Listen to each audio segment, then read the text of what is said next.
chiang na mo thong ni ko lang na biang lai khlep ni ruk jiang lai thong chim nak in nan ko tlanin tlai chan ta man mo thaw ba si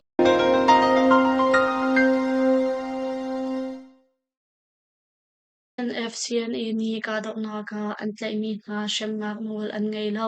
e ral ka pakhat chu adam lo nak in athi tia CNF ni chim Chin National Phone CNF ni ka dok na ka an tlai mi na pol chu ramkip ni an ngei mi kong phai mi te in tha te in an zau khan na I shem nak mul zong an ngei lo ka dok na ka kan tlai mi rakhain ral ka I chungtal pakhat song adam lo nak in athi mi asi tia CNF CNA in chim ngar mo ngai tu salai thakni ni achim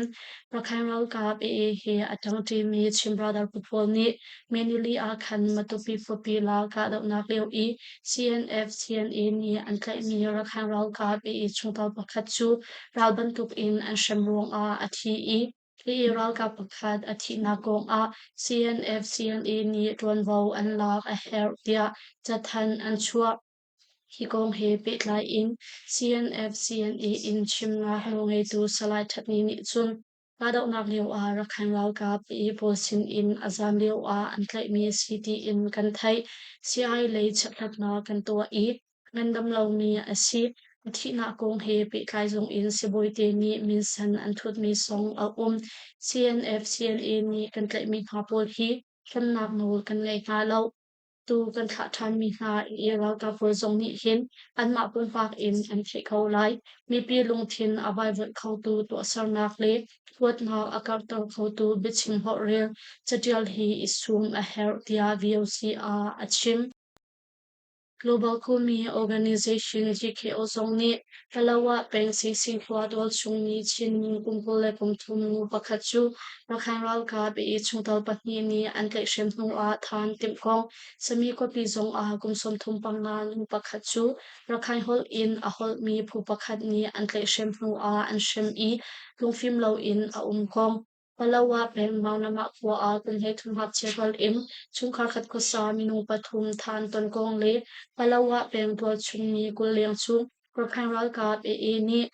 an tlai hna I an thari hna lo ko an than ve chim brotherhood ni chung matupi khopi la ka dau na kan kalpi leo a SCC ral ka ni betak te in ka dau na kan to mi chu CNF shwai tu chiam chawza ral ka na ni chan tha a ilak in kan hu lei in akan ka cha a kapni kar ka dau na ka chuak I kapni in kai mi song an ve ve Sina in Sisural Kab W Chan Sibantuk in Shamtai Pu Malama Kar A Ibu Tim Lau Nak Akar Lau Nak Ding Le Chin Mi Hani and Do Mi Chin Shamtai Pu Malama Kar A Rem Nak Aum Ko Nak Ding Cha Ati in Tong Nikul Langa Mat Nikul Niko A Khan Company in Kan Kai Mi Ha Chu Kan Ni Klem Nong Chun Nu A An Chan Mi Hani An Chim Ning A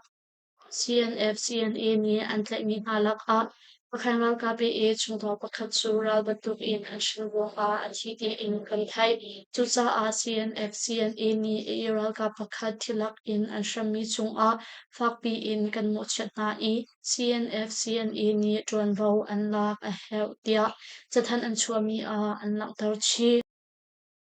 Khan na kumli chunga CDF lau tu in ral ka play khat ni an nun na an pek chiang ram than tlang peng lau tu maram chung a shambun in pawdok khan na ka bitak te in acho chang cho ma mi chiang ram chawza chung tal CDF lau tu in ral ka play khat ni pawdok khan na kumli chung a ram lai mi phun cha a an nun na an pek I liam ha tor mi song an tam kong Chinland Defence Force lau tu ni menili a chathan an chua SSC ka Shambong in Federal Democracy kan hongko nak ding le miza pi ven him in lautu phunha I kan ram khel mi ma te ko khan lai rel nak chu lautu phunha ni kan hongko nak ding cha a lau khan na kan to na khi me ni li in kumli kan thing chang hi lok nak nia hi ram chung ram ling I a mi chin mi ha lautu miza pi ha le har nak kun kip tor bu in dau khan nak sa a ra la dau mi ra ka velte nandi lak khachua bongwal za halpiak in khaza kan in champiak na kun kip tor in pawdok khan na kan kalpi mi kumli chunga hin CDF lau tu ral ka play khat ni ram le mi puncha a nun na umpek I liam pa tor mi song an tam ngai atu bantuk in na ati mi na ni hliam hma tua mi hma chu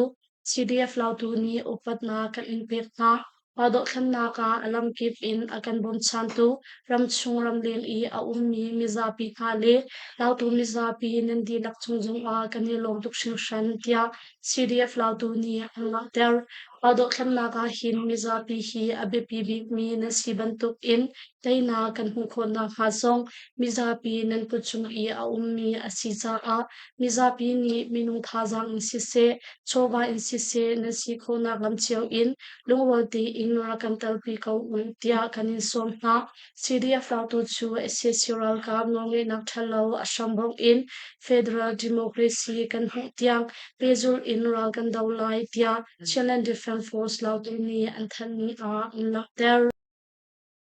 ton liao a SCC chunglei ka daw nak ruang a chin mital in to chung mi zali som sari liang annan na liam memar ram a achang mi litin ruang I to chung mi ni haran ton choma liao a SCC ral kap ni chunglei ka daw na pezul in an to ruang a chin mital in to chung mi zali som sari par ruk annan na liam I minung zali som ri ni liam pan to kong anyu chi chawza ni meninga a an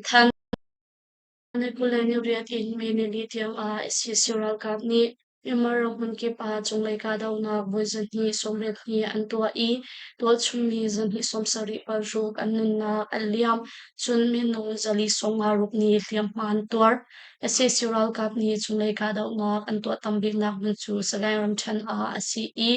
Boy somsari pathum tiang antua ruang tual chung ni somret kwa anun na aliam I minung zale somthunga ni liam man tuar apan ni nak chu mandalay ram chan asi I boy somruk pakhat tiang chunglei ka daw nak an to ruang tual chung ni somruk na anun na liam I minung zale hlairet ni liam man tuar apathum nak chu magwe ram chan asi I boy kul boy kwa tiang chunglei ka daw nak to ruang tual chung mi lai ni anun nak aliam I minung kul lakwa ni liam man tuar chupin ea wadi ram chan pagu ram chan chiang ram rakhain ram pul ka chiang ram pul chiang ram pul karan ni ram pul karan ram pul le mo ram pul chungzong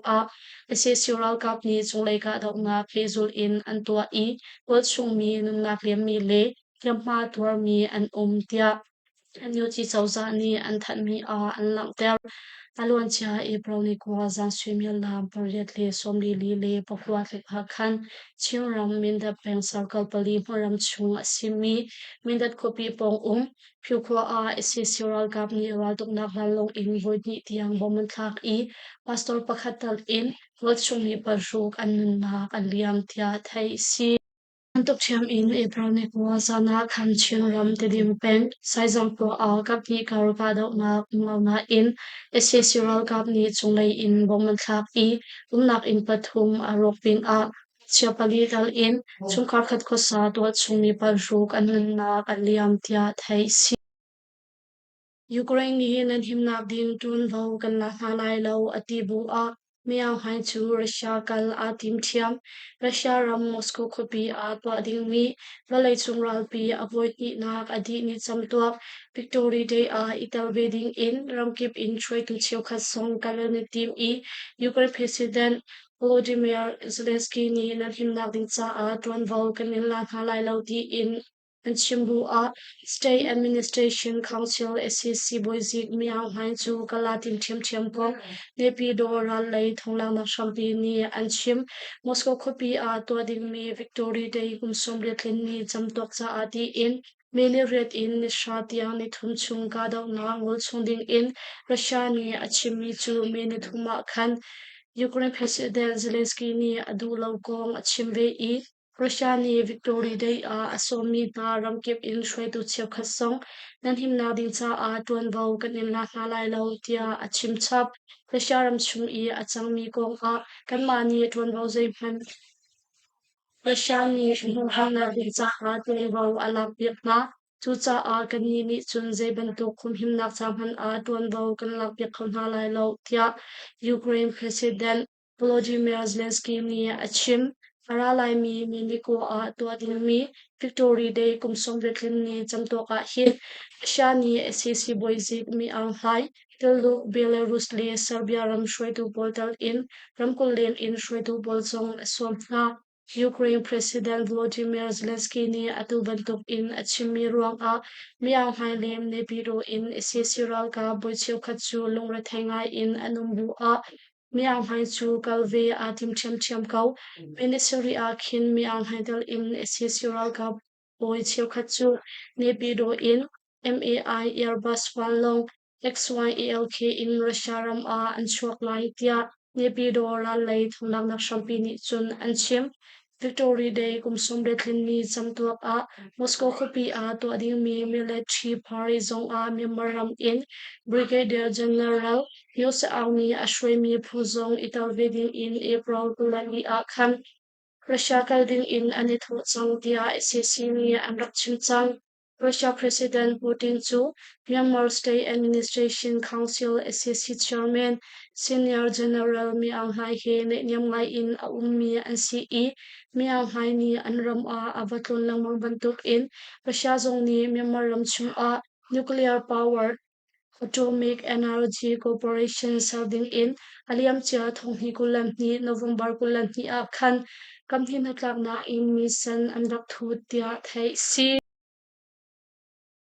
KNDO headquarters chu Yangon in Saint kan sakhan lai tia KNDO ni anthan current National Defense Organization KNDO ni aralai mi thonghi kula sari kum a KNDO headquarters chu arakum nakhlun asimi Yangoram Than in Saint athar in kan sakhan lai tia KNDO Commander in Chief Brigadier General Social Halini Achimkong KNDO ni meninga a pungningte in anthan current National Defense Organization KNDO chu current National Union KNU Shrenaktam I a ummi shampai pu patilak a atalmi a CE current National Liberation Army KNLA harak dirhan in aum changmi song si chupin a KNDO chu KNU tang I a ummi shampai pu siding in William Chia Thongkhazakwa Somi Sari Thongkhazakwa Somi Kwatiang Japan Chauza He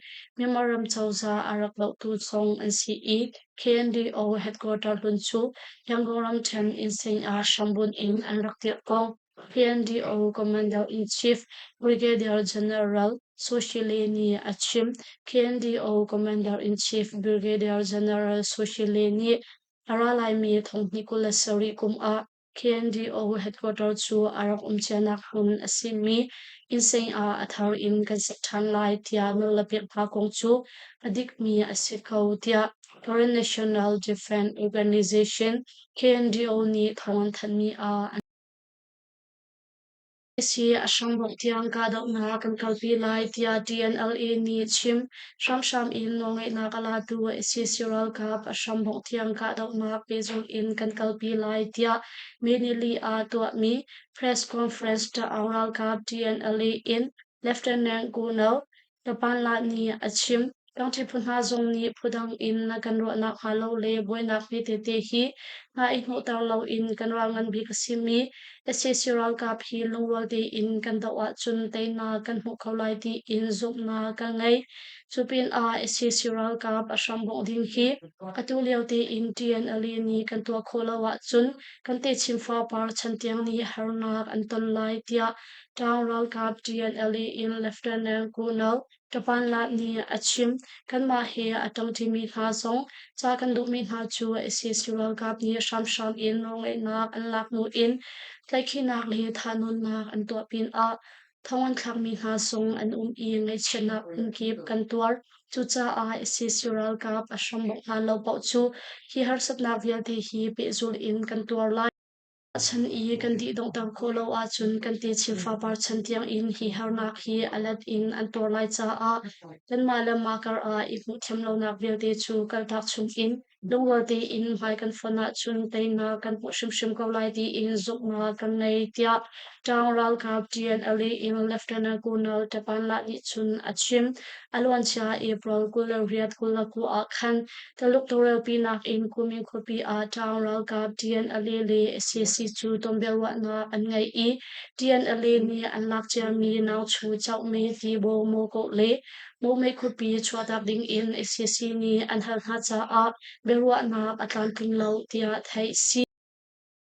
Ken yu burgai pangali SCC karo e burkachung kado na ka SCC som thum liam anti songa nga ni liaman luar karan rampu kapung pengkom chung a karan National Union Ken yu burgai pangali SCC ral kap karo e burkachung kado na ka khan major panhital in SCC ral kap som thum kwa anti minong songa nga ni liamhan tuar kong Central Ken yu ni mininga a thongan than April chung longa khan khen yu burge panga maram asimi papum pengom chung a khen yu burge panga le asisiral kapar a ka do nak voiza khal som thum ko tiang achua chu ka do na ka chun major pati tal in asisiral kapai in minung som thum ko thi I minung som nga ni fiaman tuar ka do na chan chunga chun asisiral kap ni shangman ka do na voicery tiang in to chi I chung lai in bom hei li an thak rong a tol chung mi pan ni an nun na liam I minung pasari ni liam man tuar tia central ken yu ni an lang ter ken yu in sim na no ngai tu padu so to ni zong ni ken yu ni kan hum hak mi muram chunga him essential kap le ken yu tang thip na kar a ka do na pezul in achhuak tia achim Pado khanna ka PDF ni te na an hu khuna ka madir pi tu tlang song shan tai pun na phet loading in NUG ni chim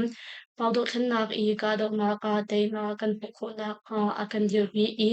akan tal pi tu tlang song shan tai pun na le tua chung shan tai pun na chu phet loading le an chung a alung a lop kong National Unity Government NUG Prime Minister Mang Khai Tai ni People Defense Force PDF and dir kumlitlin nak chamtuak meninga a achim te na kan hmu chang mi pola hin kan ma he mun khate a adir I ka deuh na ka akan talpi tu tang thi phun na tlang chung shem tai phun na le to chung shem tai phun na chu phil ok an tha shim shim lo chu cha a PDF kan dir kum I thlin nak chamtuak a hin an chung I kalung lok nak chim ka du pau tia edu chi chawza Prime Minister Mang Khai Tan ni achim chupin a PDF na ni essential ka no ngai nak thalo shu ling in ka dok na kalpi ding zong 50 in bikhet na to changpong le pa dok khan nak I ka dok na ka te nak an mu kho na ka song pejul in ka dok na kalpi ding in for fair na atwa PDF ni memoram di la hwap in operation huram pol an dir chang I thati in ukshoi nak an kalpi kho na ka le pipiral kap sikhoding in ane zon chok ma leo kong song NUG chawza Prime Minister Mao Khaitan ni chun achim National Unity Government NUG chawza shroinak tanga hin battalion zathum hei ruk an dir changkong NUG chawza kumli tlimnak chamtuak a thongan khan Peng taluk wampang company pong kada nga ka SCC ruk an thi sagan ram chan salin chi peng moyo pateng lampi chung I a ummi taluk wampang company pong a him nak nga tu SCC ral ka po chu ko chung sham khai tang tri pen ha mi an ka na I mino ruk I thi kong Black Eagle LPDF ni meninga a thongan than alwan cha meni thung chu simya lam pakhat luk pa salin chi peng taluk wampang company pong a him nak lak in hong lo in tual chami tangka hel tu na SCC ral kap somi shong chu tual chung sham khai tang tri pun na ni lu no in an ka na tia thai si taluk wampang company pong ka dau na ka chun SCC ral kap lai in minu pal ru an thi I yamatur mi song an tam ngai chu ka dau nak chu Black Eagle LPDF Fighter Brotherhood Huarila Army FBGA le tang chi phunha ni kan kalpi mi asi tia Black Eagle LPDF ni thongan than mi a nak tar chi a pyo so thi pan ni an tlai na na in an zam cha a an ka tha tha pagoram than ta ya wadi pen ko min ha pen yo ma lam pi chung a ko chung sham kai pun ha ni SCSral ka kut tang pyo so thi pan ni an tlai na I chaklat nak an to na leo a an zam cha a an pat ni in an ka tha na kong kaya wadi pen kom battalion thong thum zare pat ni meninga a an than meni li chu swimya lam he ni tluk a min ha peng se kan la New Chang, Roma lampi chung I a ummi,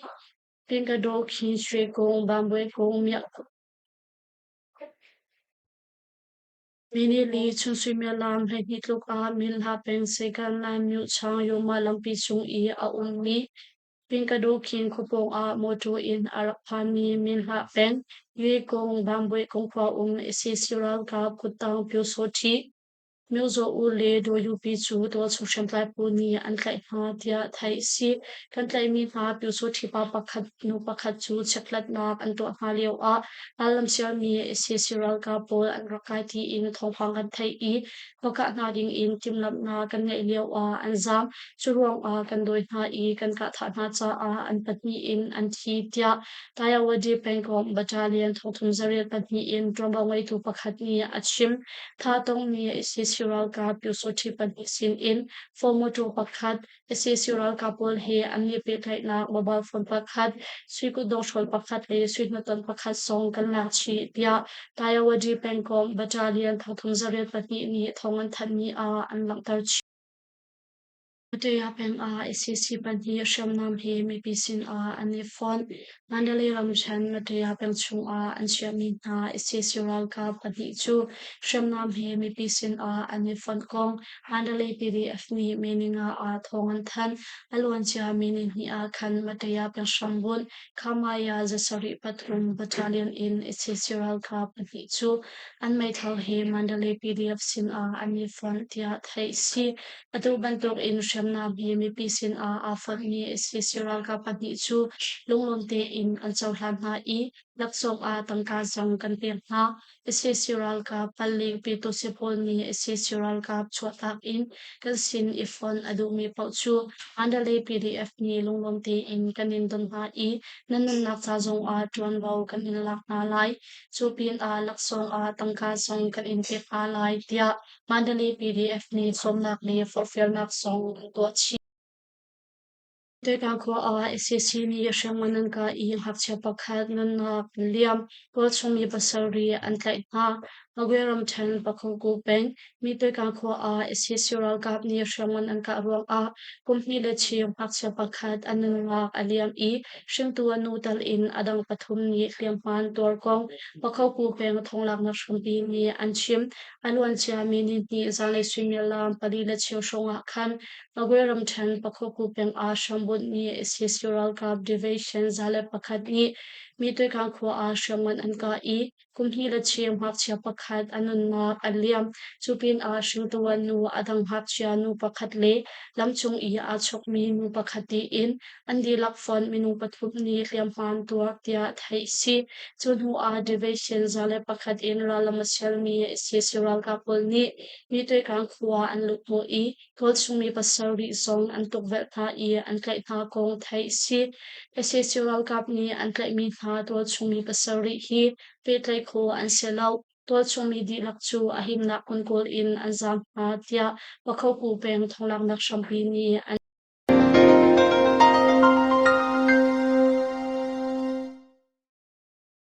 Lucy kan thongchim nak chu ma bial in kan dong tau ri lai lungmali post tha sang akan pe tu nandi lak chung kan ne lom tok lungmali post Facebook like follow le YouTube channel subscribe ra kan to pek cheding in kan in som